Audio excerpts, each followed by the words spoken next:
I ended up in the most dangerous jungle, where thanks to an amazing new mod, to temples dedicated to the ancient gods of the Aztecs, or the Maya, depending on what you prefer. According to my map, the crypt should be somewhere nearby. Yes, I wasn't wrong. Meet the Deadly Crypt. This tomb held the fallen Maya soldiers who died in great battles. The crypt was built on enemy territory thousands of years ago, so there are surely traps, and maybe even ghosts. According to legend, somewhere in the crypt is a rich deposit of jade, a new ore that this mod adds. I'm sure we'll find something else interesting. After all, they wouldn't build such massive structures for nothing. I'm in luck today, because in a chest in the center of the tomb, I found an obsidian spear. There are 3 types: wooden spear, flint, and obsidian. They differ slightly in damage and durability. As for attack speed, spears fall somewhere between a sword and an axe.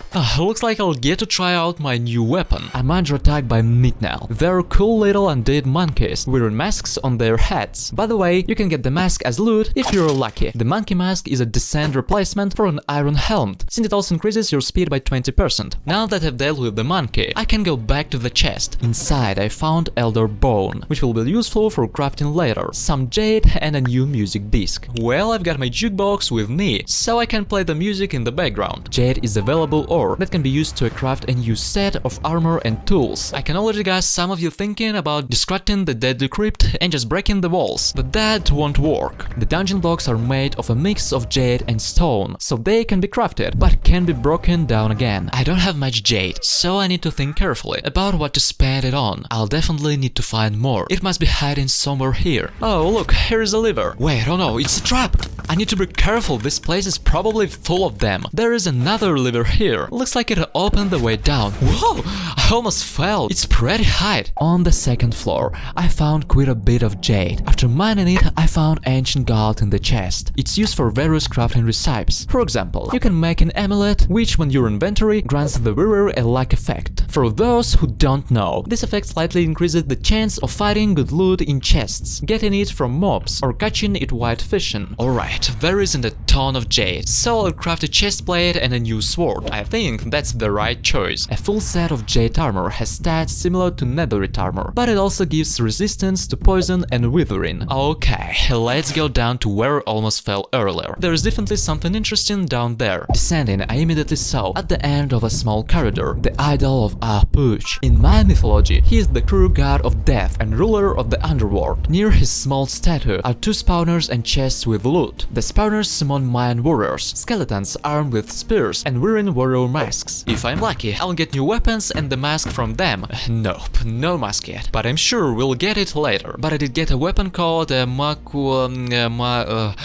I can't pronounce that thing. It can be crafted using obsidian. It also has a unique enchantment, Ritual Killing, which deals extra damage to villagers, farmers and the players. In the spawner chests, there was hematite, which we'll need for the next huge dungeon. You can interact with Ahpuch's idol by offering it alchemy ingredients strictly during the new moon. To find out the current moon phase, you need to craft a Mayan calendar. It's made using ancient gold, redstone dust and dried limestone. The calendar itself can also be crafted. If a new moon is coming soon, the eyes on the calendar will glow green, and during a full moon, they turn white. So I had the Mayan calendar, but unfortunately it's not the right time. So let's continue exploring the dungeon and come back to the boss later. To the right of the descent to the 3rd floor, there is a huge jade quarry. You have to be very careful doing down, because there is pointed dripstone at the bottom, and you'll also be attacked by hurricane. These are flying warriors, similar to blazes, that quickly shoot poisonous darts. You can get a blowgun from hurricane, which you can use to shoot darts yourself, once you find or craft them in the dungeons. I didn't get a blowgun, but I did get a hurricane mask. Wearing the mask changes gravity, allowing you jump really high and far, but it won't save you from a fatal fall, so you have to use the mask carefully. After mining the jade at the bottom and looting the chest, I had enough ore for new pants. It's still not a new moon, so let me tell you about chili pepper seeds, which I also found in a chest. Chili pepper is a new crop added by the mod. It's a rare plant whose seeds can be found in dungeons or dug up by a sniffer in a jungle. When planted, the chili grows very slowly. Harvesting the plant gives you 1 chili pepper, which a bit of luck more seeds. By using the new weapon, Tekpatl, in your inventory, you can cut the pepper and get even more seeds. This weapon, by the way, can be enchanted with 2 new enchantments. Toxic Blade poisons the target upon attack, while Double H lets you hit twice with one strike. Eating a chili pepper roll will set you on fire, but also give you a temporary strength effect. You can also brew chocolatl from the pepper. The ancient Maya drank this in honor of the gods, so drinking it prolongs the effect of blessing. What blessing, you ask? I'll explain. After waiting from the new moon and offering a Ahpuch the potion ingredients, he grants his blessing, increasing the player's defense. While under the blessing, you can also trade iron with the idol for hematite and a nether star for the fragment of death. I don't have a nether star, so to get the fragment to craft some awesome new weapons, I'll have to kill the god. To start the battle, you just have to destroy the idol, but since I have the blessing, destroying the idol won't anger the god, so I'll have to wait for blessing to wear off. Okay, the blessing has indeed, so let's begin. I've prepared a bit, and I think it won't be too hard. Ahpuch is a massive boss that attacks heavily in melee combat. He can summon Mayan warriors to assist him and uses a powerful magic strike. His melee attacks kills instantly, even if you're in full diamond armor. He also applies an effect based on the name of Ahpuch at the time of summoning, so each boss fight will be a little different.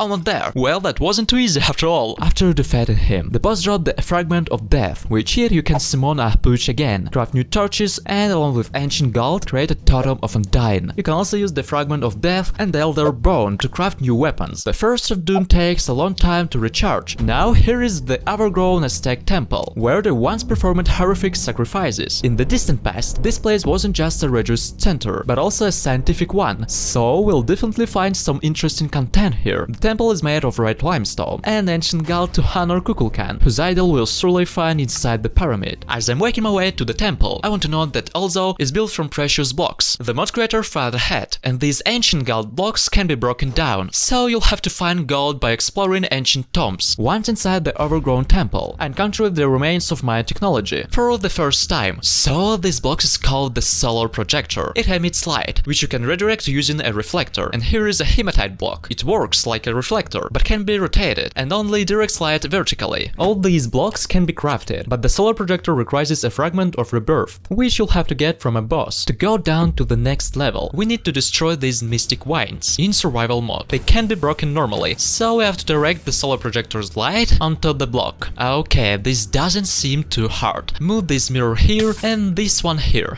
Got it. Once the sunlight hits the mystic vine, it burns away almost immediately. Over the centuries, the vine has even grown around chests, so to get the loot, you have to direct sunlight onto the chests as well. After destroying the vines, they can be dropped as an item, which can be used to create a mystic vine block, Synod vine, and a hanging vine hook. The hanging vine hook is a multi-tool capable of chipping wood, digging dirt, and gathering wood at the same speed, and the hook's functionality will be familiar to anyone who has played Terraria. You can use it to move easily through the dense jungle. Descending to the next level of the temple, you'll find more light-based puzzles. Solving them is pretty tricky, but the hematite shield can help. It can redirect the light beam, just like the reflectors. I sold everything on the first floor, so I don't think I'll have any trouble here. Actually, it was a struggle. I get so tired of solving this stuff. Let's just move on. On the third tier of the pyramid, there is a Mayan warrior spawner. I didn't get their mask in the last dungeon, so I hope I'm lucky this time. Yes, here it is. The warrior mask increases attack speed by 30% when worn. I also find a new music disc in the chest, along with ancient gold. Well, this sounds cool, I have to say. Very energetic. Finally, descending to the lowest level, I found the idol of Kukulkan. This Maya deity is revered as the god of wind, sky and earth during a full moon. Offering him variable ores will grant you his blessing. It gives you a speed boost and lets you trade regular gold for ancient gold and a nether star for the fragment of rebirth, while under the blessing's effect. You can also summon a golden guard. The process is similar to creating an iron golem, but instead of iron, you use ancient gold. After summoning the guard, the blessing's effect will weaken for 10 minutes. It is not a full moon right now, and I don't have any available ores, so there is no choice. Today I'll have to take down 2 gods. Or maybe they'll take me down, who knows. I hope you've already subscribed to my channel. Kukulkan is a massive bird armored in thick gold. Killing him with regular weapons is nearly impossible. To fight him, you have to use light beams, directing them at the boss. Whew,